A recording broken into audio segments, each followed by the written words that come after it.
determined there's approximately 2,000 in Genesee County. And the facilities that are currently available to veterans, they're very limited. They're not really designed for the specific needs of the female veterans.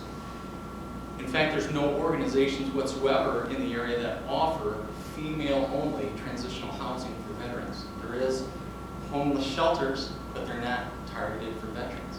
Or a lot of the homeless transitional housing that is designed for veterans really isn't targeted so much for females. Statistics? So the percentage of the female veterans has doubled from 1990 to today to 8%, or well over 1.8 million. The number of the homeless female veterans is more than doubled from 2006 to 2010, over 3,300 homeless female veterans. And again, the challenge that the VA has in gathering these statistics is a lot of times these lady veterans just aren't coming to the table and saying, I'm homeless. They're not being counted. But these are the best statistics that they were able to. So the numbers are much more higher.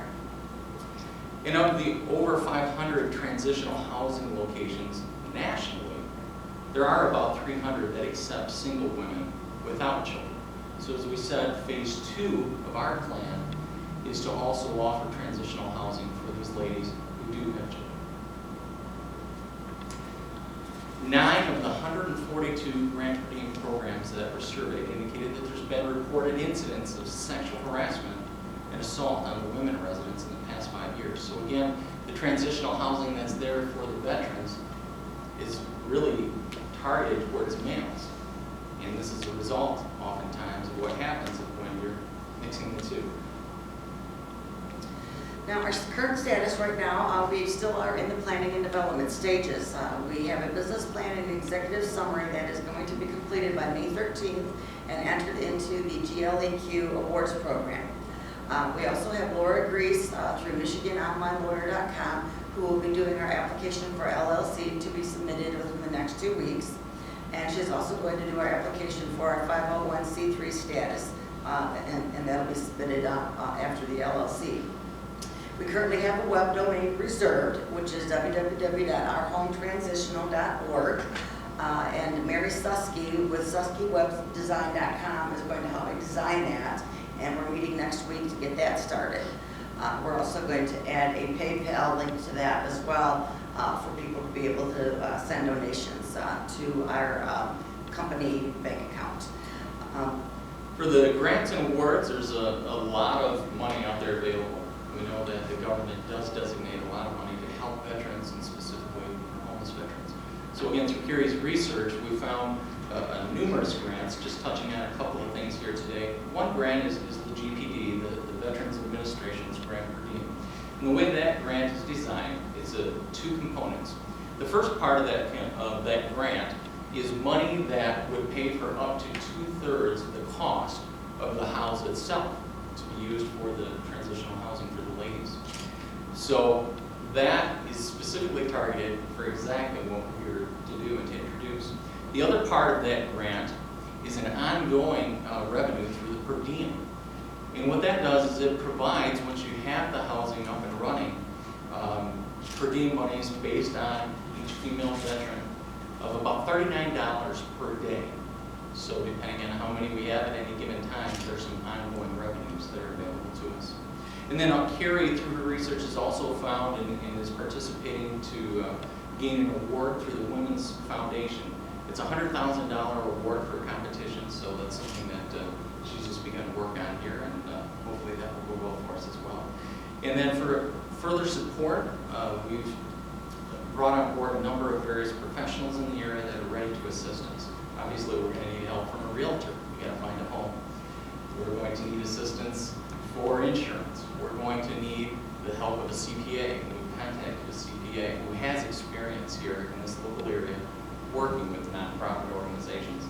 And he's volunteered to work initially on a pro bono basis to get things started. So we're fortunate to have a number of people in place that have come on board to help us. And as far as the support does go here, University of Michigan's Outreach Innovative Incubator has been instrumental in helping me get this program going. That is run by Danny Bledsoe. Great Lakes Entrepreneur Quest has helped me quite a bit with a lot of initiatives and information. I'm also participating in the Metro Community Development and Continuum of Care program here for Genesee County that is geared strictly towards the homeless population. And as well as TechWorks via Kettering University. I have a course there that I am taking. We've got 3 more classes on Wednesday night for the next 3 weeks. They teach you a lot of entrepreneurial stuff that I need to learn. And we also have approximately 31 other organizations that are supporting this project through shared information, encouragement, and offering their assistance. And you can find a list of these through our Facebook, which is Our Home Transitional. We also have an email, which is Our Home Transitional genco@hotmail.com. And finally, Our Home. Our beautiful logo was designed by one of our team members, Bob Kuhn. Here are a couple of pictures of some dream homes that we have in mind. I'm sure once we acquire a home, it's going to be dilapidated and old, and we're going to need a lot of renovation. We have Habitat for Humanity and a lot of local organizations, Peace Mount Garden, several plumbing companies, electrical companies that are all interested in helping us get our homes beautified and up and ready and going. And final, I'd like to say, all that we are doing is because we believe in our purpose. We believe in thinking differently. We want to provide a trusting home environment for our female vets who have served us and ended up homeless without the basic things that you and I have. So, my question to you, are you ready to jump on board? Are you ready to help us and help those who have served us?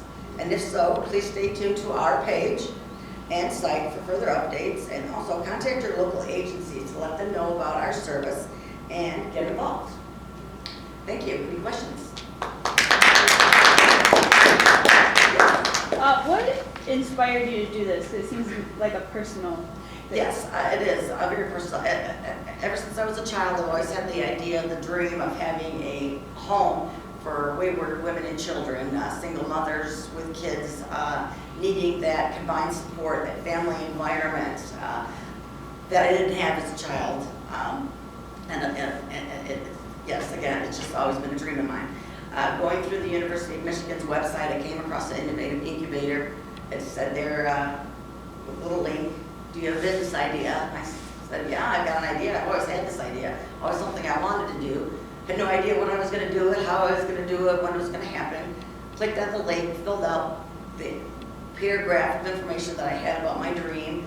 5 other pages left blank.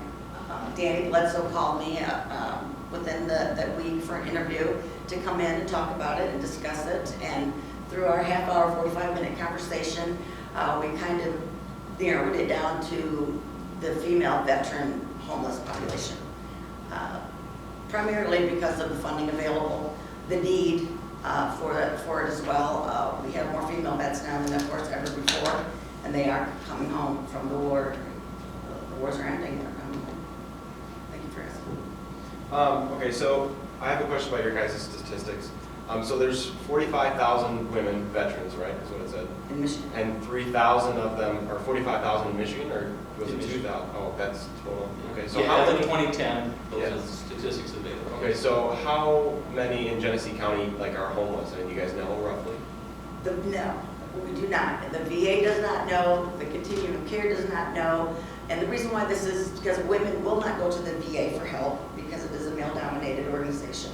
They don't go to shelters because there are no female-only shelters.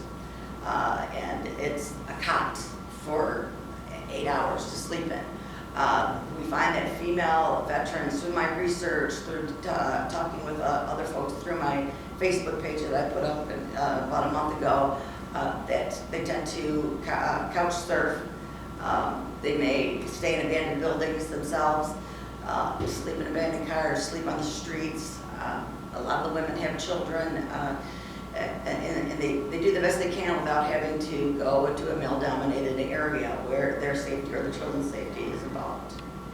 And that's been one of the greatest areas of frustration, is that the VA can't quite nail down how many are homeless, because again, they're not raising their hand and being counted. I've contacted Sean Dowling, who's in charge of the VA administration within our area, all the way down to Detroit, to Toledo, Ohio, and they just don't have the numbers. They're not getting, they said the women just aren't coming to the VA to get the help. I have a question. Are you hoping in your plan to include other support services such as like psychological services, that kind of thing? Absolutely, that's where CMH comes in, Community Mental Health. They're already on board. I went to my first vet summit in Owasso a couple weeks ago, and got a lot of contacts there. Actually met General Robert Smith, and it was kind of impressive. Pretty much every organization that is there to help veterans was there at the summit, and they're on board with my program. And everybody gave me a card. Please contact us when you're up and ready, and we will be there. If we need to send a representative to the house, or you set appointments and bring your veterans to us, but the help is there. The government has the help to provide them.